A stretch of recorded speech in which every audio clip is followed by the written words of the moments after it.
Queen Elizabeth II's life spanned nearly a century, and her record-breaking 70-year reign showcased an array of accomplishments that reshaped the British monarchy for a modern era.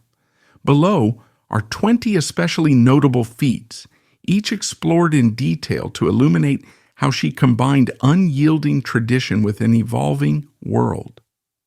1. Longest-serving monarch in British history. Queen Elizabeth II's distinction as the longest-serving monarch in British history might initially appear a mere result of longevity, but it was in fact the cornerstone of her entire legacy.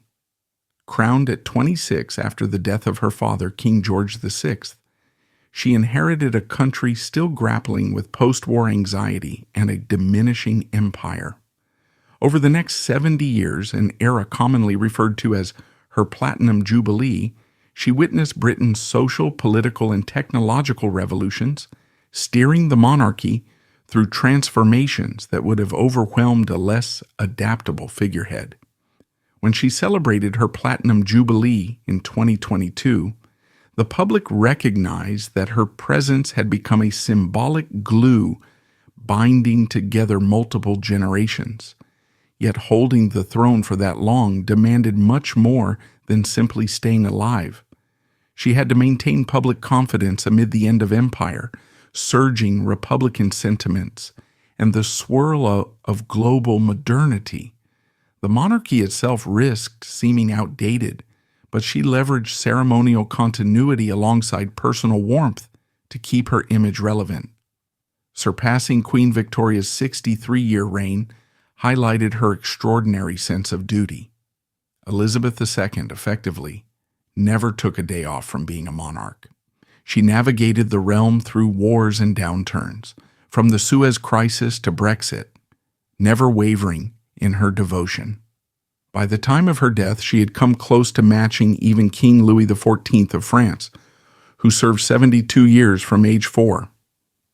Elizabeth's longevity was thus both an accident of fate and a testament to her successful balancing act, continually evolving the monarchy's role while preserving an aura of timelessness. 2. Head of the Commonwealth. One of Elizabeth II's most transformative achievements was her role as head of the Commonwealth. At her coronation in 1953, the concept of the Commonwealth was still in its infancy, emerging from the ashes of the once massive British Empire. Nations across Africa, Asia, the Caribbean, and beyond were seeking self-determination, creating a precarious environment that could have led to acrimonious departures and permanent rifts. Instead, under Elizabeth II's guidance, the empire gently morphed into a voluntary association of equal nations. She offered these newly independent states not colonial oversight, but mutual respect, allowing them to remain family rather than forced subjects. Over her 7 decades as sovereign, she visited these countries extensively, often meeting with local leaders as equals and hosting large Commonwealth heads of government meetings.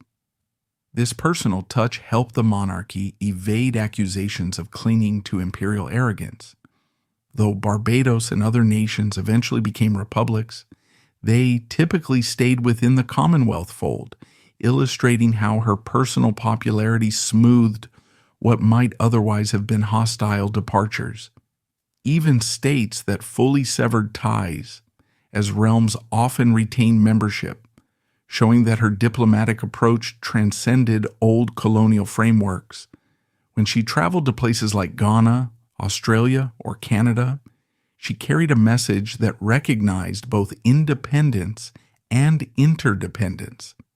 That synergy, an empire transformed into a cooperative association, is arguably one of the greatest success stories in post-colonial political history, and Elizabeth II's calm, bridging persona was essential to that achievement. Without her, the Commonwealth might have dissolved into a footnote. With her, it remained a relevant platform for dialogue and shared development. 3. Service in World War II Queen Elizabeth II's service in World War II set her apart from earlier princesses confined to palace roles. At age 18, Princess Elizabeth joined the Auxiliary Territorial Service, ATS, training as a truck driver and mechanic. This decision defied centuries of royal tradition that typically kept young aristocratic women away from such hands-on duties. Yet she insisted on contributing to the war effort alongside ordinary citizens, determined to stand shoulder to shoulder with those risking their lives. Operating heavy vehicles and learning automotive repair, she symbolically demonstrated that rank did not exempt her from wartime service. Her days in uniform, though relatively short, left a lasting impact on the public consciousness. Images of the princess in ATS attire, studying engine parts or maneuvering bulky military trucks, resonated with a war-weary populace. They saw her not as a distant figure in a gilded cage, but as someone with tangible skills and the same sense of duty required of everyone else. Her presence boosted morale, reinforcing the idea that everyone, from the king's daughter to the youngest factory hand, played a part in securing victory. After the war, she joined huge crowds in London celebrating VE Day in 1945, slipping into anonymity briefly to share in the jubilation of ordinary people. It was a fleeting glimpse of personal freedom, yet it also cemented her connection to the public she would one day rule. That wartime experience contributed significantly to the authenticity and resolve she later displayed as queen, forging a strong bond of trust with the generation that had sacrificed so much. 4. Modernizing the Monarchy. Many speak of Queen Elizabeth II's modernization of the monarchy, but the term can appear abstract unless we consider its tangible expressions. A cornerstone of this modernization was her embrace of television. Even before her official coronation, she recognized TV's power to connect remote subjects with the monarchy's pageantry. When her coronation itself was televised in 1953, over 20 million viewers tuned in across the UK, forever altering how the public perceived these once private ceremonies. In the decades that followed, she continually permitted cameras to record events like investitures and even allowed comedic cameo roles, such as her skit with Daniel Craig's James Bond for the 2012 Olympics, humanizing the royal facade. She also leveraged her position to interact directly with the media. Her Christmas broadcasts, formerly a radio tradition, became televised addresses showcasing a queen who spoke plainly, sometimes even humorously, about current issues or moral reflections of the year. This shift in tone demystified an institution that might otherwise have seemed archaic. Furthermore, she cautiously introduced or approved reforms to the monarchy's internal rules, eventually endorsing changes that allowed female royals to maintain their birth order in succession. By modernizing how the monarchy engaged with both citizens and global media, she kept it relevant for younger generations who might have dismissed it as a relic. She never let the monarchy appear so standoffish that it seemed disconnected from everyday life. In short, her modernization campaign recalibrated the monarchy's relationship to modern society, combining pageantry with a surprising degree of openness, ensuring it remained an active participant in the national conversation. 5. First British monarch to address the U.S. Congress. When Queen Elizabeth II addressed a joint session of the U.S. Congress on May 16, 1991, it served as a poignant illustration of how she navigated diplomatic niceties and historical ironies. The United States, born out of rebellion against the British Crown, had never before welcomed a monarch to speak directly within its legislative temple. Yet the Queen stood at the podium, gracefully acknowledging the complex ties between the two nations.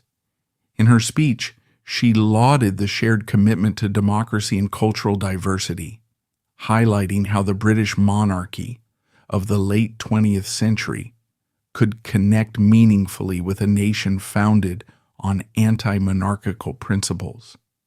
The event demonstrated her nuanced understanding of history. Rather than skirt around the centuries-old break, she referred to it as a moment from which both sides had grown, forging a new alliance. The rousing applause of those 800 members in the chamber reinforced how thoroughly she'd earned their respect. Beyond its immediate theatrical impact, the speech symbolized how, under her leadership, the monarchy existed not merely in the realm of British tradition but could also enter the global political stage in a friendly, conciliatory manner. The moment was covered extensively by the international press, who marveled at the improbable spectacle of American legislators giving a standing ovation to a direct descendant of King George III. In bridging that gap, Queen Elizabeth II revealed her ability to shift from pageantry to substantive engagement, proving that she wielded a quiet but formidable diplomatic gravitas far beyond the UK's shores. 6. Extensive charity work. Queen Elizabeth II was patron to more than 500 charities, a role that underscored her commitment to using the monarchy's prestige for tangible community benefit. Some charities, like Cancer Research UK or the British Red Cross, enjoy global recognition, while others focused on local hospitals, churches, or youth programs in more remote areas of the Commonwealth. In each case, her patronage acted like an endorsement, often increasing the organization's public profile and access to donors. Regularly, staff and volunteers at these charities spoke of how a visit from the Queen galvanized morale. Her presence alone felt like a validation of their efforts. On top of visits, she would host annual garden parties at Buckingham Palace, specifically inviting representatives from various nonprofits and community initiatives. There, she'd ask about their struggles, encouraging them in their mission. This pattern of personal involvement stands in stark contrast to stereotypes of aloof royals. She not only signed formal documents of patronage, but also took an active interest, keeping up with major developments. Periodically, she invited charity heads to private meetings, gleaning updates and brainstorming ways the Crown could further assist. Some nonprofits credited her for forging alliances among them by introducing leaders at these gatherings, spurring new partnerships that tackled social or medical challenges cooperatively. Even if she didn't operate with the CEO's direct oversight, her moral support and unwavering visibility gave these organizations a spotlight that translated into greater volunteer numbers and donations. Thus, she transformed a nominal figurehead's role into an active champion of philanthropic causes, reinforcing the monarchy's relevance in the social sphere. 7. First British monarch to appear on TV. Queen Elizabeth II's decision to allow live televised coverage of her coronation in 1953 was just the beginning of her embrace of broadcasting technology. She became the first British monarch to appear regularly on television, thereby redefining how the Crown connected with people. While previous royals had dabbled in radio addresses, her approach to television changed the game completely. By 1957, she was delivering her Christmas Day message on live TV, a direct line into millions of living rooms. This shift fundamentally altered public perceptions of the monarchy. Rather than an inaccessible figure glimpsed only in ceremonial parades, she appeared each holiday season with personal reflections, speaking calmly about gratitude, perseverance, or family. People saw her actual facial expressions, her sincerity. Many older citizens still recall the communal ritual of gathering around the set to watch her addresses, an experience bridging generations. Over time, these broadcasts advanced from black and white transmissions to color, then to high definition, and eventually to streaming. She adapted accordingly, never losing the gentle warmth that made viewers feel she was visiting their homes. This consistent on-screen presence also proved crucial during crises. Whether responding to tragic national events or global problems, her televised speeches offered emotional anchoring. Critics note that these appearances were carefully scripted, but the authenticity of her presence remained difficult to deny. The monarchy's public image, so reliant on spectacle in prior centuries, suddenly found new life in these intimate, camera-focused moments. By venturing into a medium historically dominated by entertainment and political broadcasts, she kept her institution perpetually in the mainstream of national life. 8. Working with 15 British prime ministers. Throughout her 70-year reign, Queen Elizabeth II's relationship with the government was epitomized by her interactions with prime ministers, from Winston Churchill in the early 1950s to Liz Truss in 2022. In total, she worked with 15 prime ministers, each with distinct personalities, ideologies, and crises to manage. While her constitutional role barred her from public partisan commentary, her weekly private audiences with prime ministers became an institution in themselves. She conferred in close confidence, hearing updates on legislation, foreign policy, and domestic unrest. Though these meetings stayed off the record, many prime ministers later spoke of her invaluable experience and nuanced advice, particularly on Commonwealth matters or issues of broad national morale. The first among them, Winston Churchill, was a towering figure who guided Britain through World War II. Yet he was said to have admired the young Queen's seriousness, forging a respectful rapport that set a pattern for subsequent premiers. Later prime ministers came from varying political parties, Labour, Conservative, or coalition, and she remained rigorously neutral, providing continuity that helped stabilize a sometimes fractious parliamentary system. Harold Wilson, who served in the 1960s and 70s, was rumored to be her personal favorite, a testament to how ideological divides mattered less than personal integrity. Even Margaret Thatcher, who was famously tough and uncompromising, maintained an outwardly polite relationship with the Queen, though whispers circulated about subtle tensions. By the time she welcomed Liz Truss in 2022, Elizabeth II had seen the monarchy coexist with radical shifts in economics, social policy, and global alliances.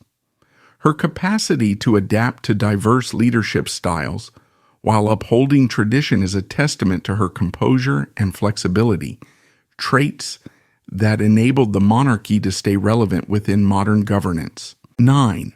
Projecting stability. One often overlooked accomplishment of Queen Elizabeth II was her uncanny ability to project stability in a world that seemed perpetually rocked by upheaval.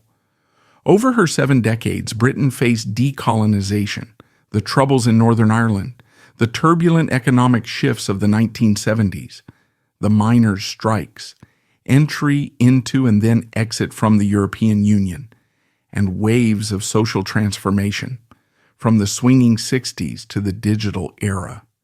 Amid these storms, people looked to Buckingham Palace for a sense of unchanging continuity. The Queen, in her stoic manner, delivered just that. In times of crisis, she often delivered measured speeches that avoided politics, yet recognized emotional undercurrents. Take the aftermath of Princess Diana's death in 1997, which threatened to alienate the public if the monarchy seemed cold. Elizabeth II, prompted by popular outcry, conveyed compassion in a televised address, healing some of the rift. Similarly, when addressing national tragedies or widespread upheaval, she embodied calm reassurance, reminding viewers of a collective identity that could withstand adversity. Sociologically, monarchy thrives when it acts as a symbolic anchor, and she championed that anchor role through daily ceremonies, official engagements, and subtle personal gestures. Critics might argue monarchy is archaic, but it's hard to dispute the Queen's effect on public morale, especially for older generations who took comfort in her unchanging presence. This intangible steadiness even extended into how she handles scandal within her own family, presenting a calm front that contained the potential fallout. That skill, projecting calm in chaotic times, was among her greatest intangible gifts to the nation and Commonwealth. 10. Making succession more equitable for centuries. British succession law favored sons over daughters. In practical terms, a younger brother could leapfrog an older sister to inherit the throne, a vestige of patriarchal norms. Under Queen Elizabeth II's watch, this changed dramatically. In 2013, with her approval, the UK enacted the Succession to the Crown Act, ending male preference primogeniture. Now, the eldest child of the monarch or heir would be next in line, regardless of gender. That might sound like a small administrative tweak, but it symbolized a significant stride into modern equality for the royal lineage.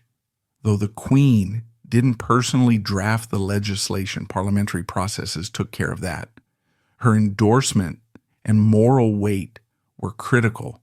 Had she resisted, it's uncertain whether the shift would have succeeded without public controversy. This modern shift reverberated across her realms. Australia, Canada, New Zealand, and other countries recognized the new succession rules in their own laws. For centuries, the monarchy had existed in a patriarchal bubble. Ironically, even as it had produced powerful queens like Elizabeth I, Victoria, and Elizabeth II herself. By abolishing male preference, the monarchy at last aligned its line of inheritance with contemporary attitudes toward women's leadership potential. Interestingly, if such laws had existed earlier, entire chapters of British history might look different. But for Elizabeth II, it was less about rewriting the past than ensuring the institution remained relevant to the 21st century's sensibilities. By championing this reform, she guaranteed future royal daughters would never experience the overshadowing she narrowly avoided. Had she had a younger brother, her entire fate might have been different. 11. Appearing on the most currencies. Queen Elizabeth II's face graced the currencies of at least 33 different countries, granting her a Guinness World Record for the person featured on the greatest number of distinct banknotes and coins. Every day, people across numerous continents bought groceries or paid bus fares using her portrait, a subtle marker of the global footprint Britain once had. Yet this phenomenon wasn't merely a relic of colonial power. It was also a reflection of a shared cultural link among the realms that recognized her as head of state, plus a few others that historically used British currency tradition.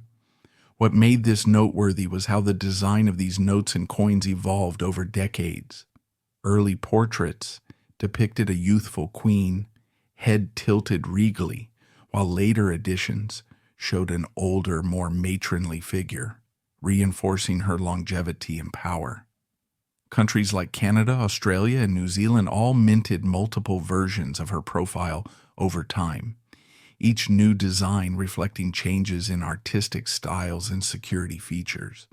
In a sense, people could trace her life's progression by watching her hair, facial lines, and regalia shift across each reissue. Additionally, her presence on currency signified a daily, tangible tie to the monarchy. Even in nations leaning toward Republican sentiments, the Queen's face remained an odd but accepted part of routine transactions. This arrangement quietly underscored a remarkable continuity, bridging time zones and cultures. For Elizabeth herself, the fact that her image endured on so many currencies suggested not just a leftover tradition, but also a testament to the high esteem in which many realms continued to hold her. 12. Amassing significant personal wealth. Although she presided over the crown estate and vast historical properties, Queen Elizabeth II also built up a substantial personal fortune, estimated in the hundreds of millions of pounds by the time of her death. We can see this as part of an intricate financial ecosystem that encompassed both state-owned and privately held assets, including art collections, property, and investments. In an era when other European monarchies struggled with bankruptcies or forced exiles, Elizabeth II carefully balanced tradition with modern financial acumen. Her personal wealth wasn't merely a static inheritance. Over the decades, she made strategic arrangements to preserve and invest funds, often guided by experienced financial advisors who recognized the importance of public perception. She quietly paid income tax on her private income, starting in the 1990s, a voluntary measure that helped to quell anger from those who argued that aristocrats lived off taxpayers without returning their fair share. While critics occasionally zeroed in on the monarchy's privilege, the Queen's approach minimized large-scale backlash. Some portion of her wealth came from estates like Balmoral and Sandringham, which she owned personally, separate from official state residences. These estates provided both vacation homes and farmland that generated income. She also inherited items from relatives, including jewelry and art, carefully cataloged and partially lent to museums or used for official events. Through it all, she recognized that the monarchy's survival in a democratic age often depended on not appearing too indulgent.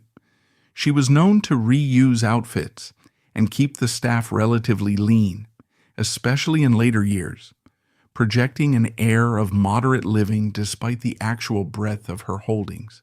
This management of personal wealth thus served as a lesson in how monarchy can maintain an acceptable profile in a modern fiscal environment. 13. Olympic records. Opening the Games twice. Queen Elizabeth II is the sole British monarch to have officially opened the Olympic Games on two separate occasions, first in Montreal in 1976, then in London in 2012. While the 1976 event saw her fulfilling duties as the head of state of Canada, the 2012 London Games provided an unforgettable moment that showcased her wry sense of humor. During the opening ceremony, an audience of billions watched a short comedic film featuring the Queen apparently parachuting into the Olympic Stadium with actor Daniel Craig's James Bond. It was a masterstroke of performance that merged regal tradition with playful self-parody. The significance of opening two Olympics decades apart demonstrates both her personal longevity and her symbolic role as a unifier. In 1976, Canada was in a period of cultural reassessment, with French-English tension simmering, but her presence signaled mutual goodwill. That she stood before an international crowd in Montreal underscored the monarchy's continuing bond with former colonies. Then, in 2012, her comedic cameo at the London Games electrified the global audience, recasting the monarchy not as a series of stiff, archaic rituals, but as an institution capable of embracing modern pop culture. This comedic bend, albeit brief, showcased the monarchy's adaptability to the 21st century's appetite for spectacle and wit. Critics who once dismissed royal appearances at major events as archaic found themselves applauding the monarchy's refined approach to global ceremonies. These dual Olympic openings, nearly 4 decades apart, offered a living testament to how Elizabeth II managed to remain anchored in tradition, while wholeheartedly stepping into contemporary realms bridging generations through sportsmanship, pageantry, and a dash of royal humor. 14. Longest royal marriage. Elizabeth II and Prince Philip were married on November 20th, 1947, forging a partnership that lasted until his death on April 9th, 2021, a remarkable 74 years. This achievement wasn't merely a footnote in the monarchy's saga.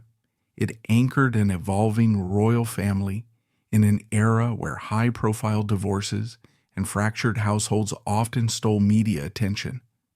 Their marriage began against the backdrop of post-war Britain, a time of ration coupons and battered cityscapes, yet it blossomed into the bedrock of the monarchy's personal dimension. People who initially saw it as a royal romance soon recognized that the couple maintained a genuine bond, with Philip credited for modernizing palace operations behind the scenes, and Elizabeth reliant on his unwavering counsel.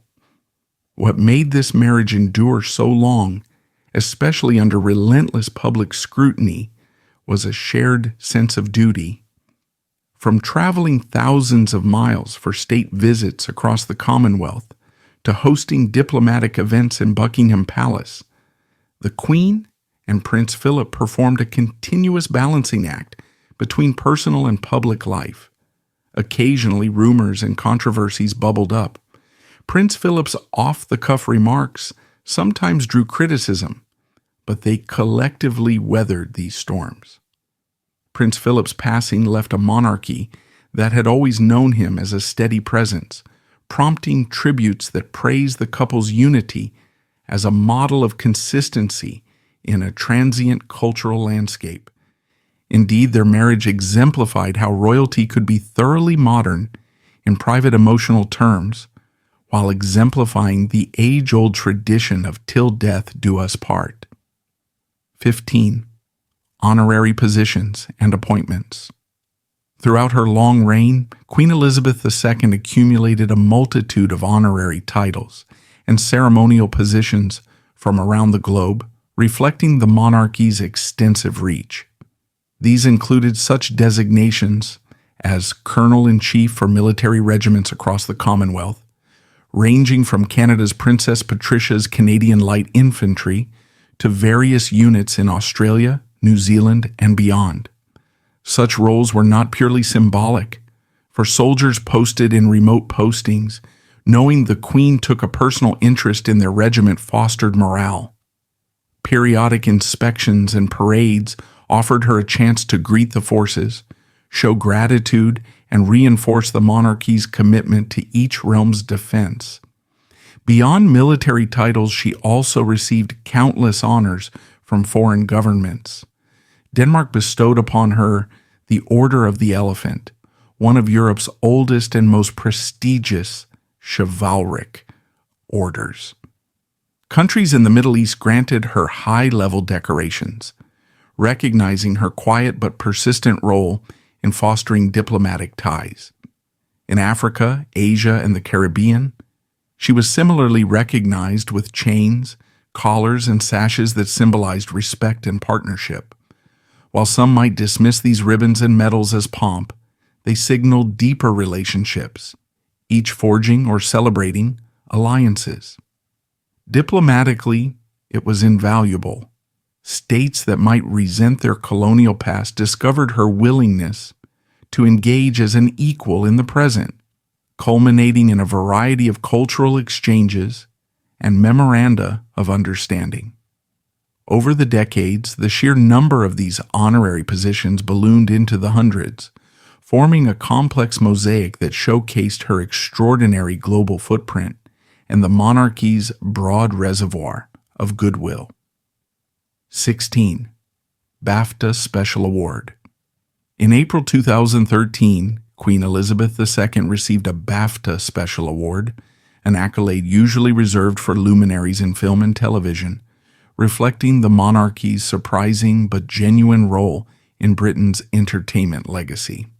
British Academy of Film and Television Arts BAFTA recognized her for her sustained patronage of the visual arts, extending from the dawn of televised monarchy to her supportive presence at countless cultural events. She had, after all, been the nation's first monarch to let cameras extensively into royal ceremonies, effectively pioneering a brand of royal broadcasting that enthralled the public. The award ceremony saw the Queen graciously accept the honor from Sir Kenneth Branagh, a luminary of stage and screen himself. This fusion of a centuries-old institution with modern media heavyweights symbolized how the monarchy had embraced the cultural sector under her guidance. Attending film premieres, endorsing major cinematic milestones, these actions hinted that she considered the arts a key dimension of Britain's international reputation. The skits she participated in, for instance, with Paddington Bear or the Bond cameo, exemplified how she recognized humor's potential to charm wide audiences.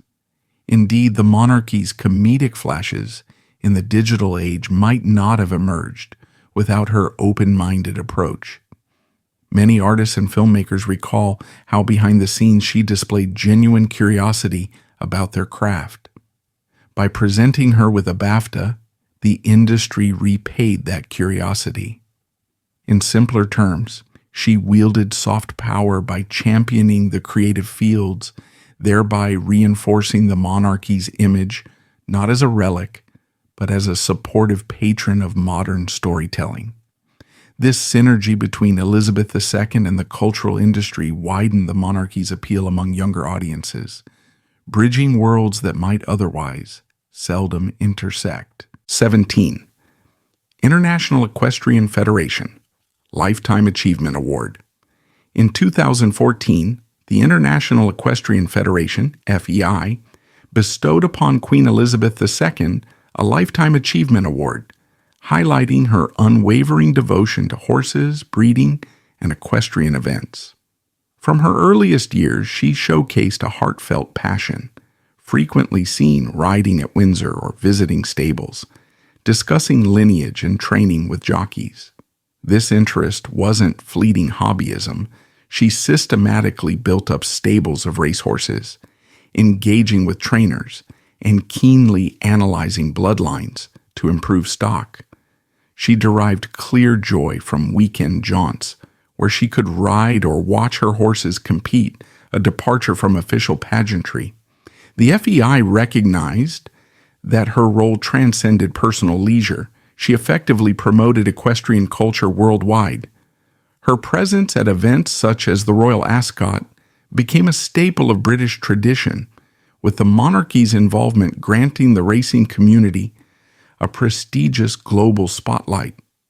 Indeed, foreign dignitaries who visited often found themselves taken on tours of her stables, forging unexpected conversations about horse health and training methods, bridging cultural divides.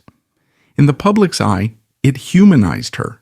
For all the strict protocols, she also found delight in a horse's progress or a well-earned race victory. The FEI's Lifetime Achievement Award therefore honored more than just her personal breeding success.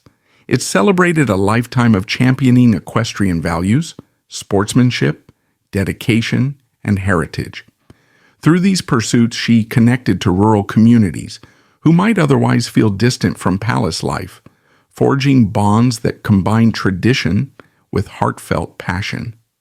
In an age of fleeting electronic entertainment, her consistent focus on horses underscored a love for nature and discipline, rounding out the monarchy's image in a uniquely pastoral way. 18. Life-Saving Award, first in the Commonwealth. In 1941, Princess Elizabeth became the first Commonwealth citizen to receive a life-saving award from the Royal Life-Saving Society, RLSS, marking another surprising testament to her hands-on approach. The RLSS trained individuals in swimming, rescue techniques, and water safety, skills not typically associated with regal existence. Yet the princess embraced them, obtaining a Junior Respiration Award. Initially overshadowed by wartime concerns, this recognition emerged as evidence that she engaged in practical skills beyond the privileged constraints many might assume of a princess. For a teenager who was also preparing for potential evacuation in a Europe overshadowed by conflict, such training symbolized both readiness and an ethic of personal responsibility. Historically, British royals dabbled in equestrian feats or patronized regiments, but rarely took something like life-saving classes. The RLSS training was not merely a photo op. It required a thorough understanding of rescue breathing and water rescue maneuvers. She demonstrated adequate proficiency to be singled out for the award, underscoring a real commitment. Over time, as she transitioned to queen, the public recognized she had a history of rolling up her sleeves, whether as an auto mechanic or now as a lifesaver. This further consolidated her image of shared sacrifice with ordinary citizens.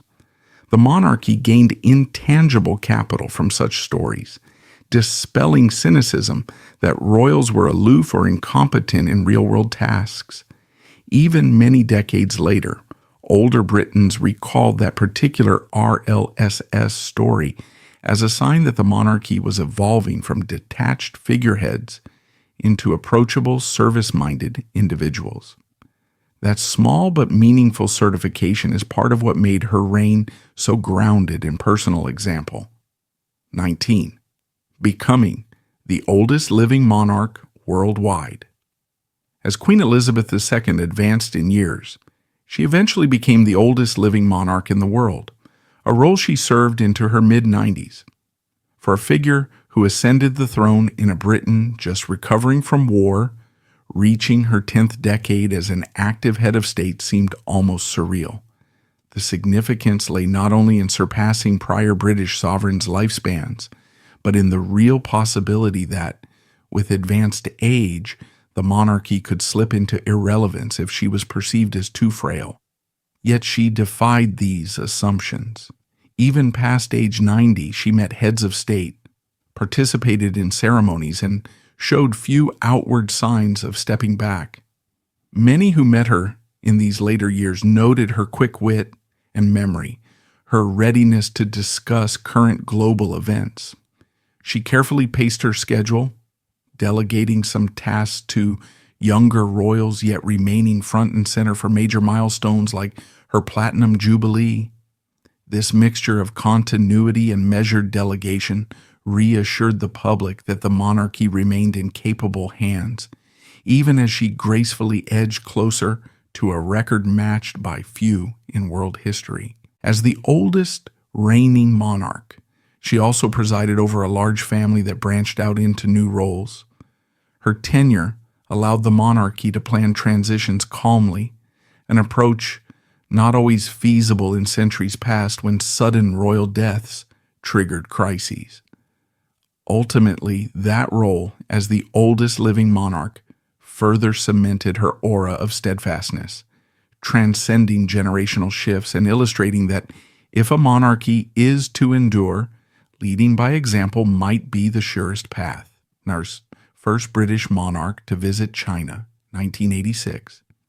In 1986, Queen Elizabeth II became the first British monarch to set foot on the Chinese mainland, capping a long stretch of complicated Sino-British history marked by centuries-old tensions, opium wars, and the looming question of Hong Kong's future.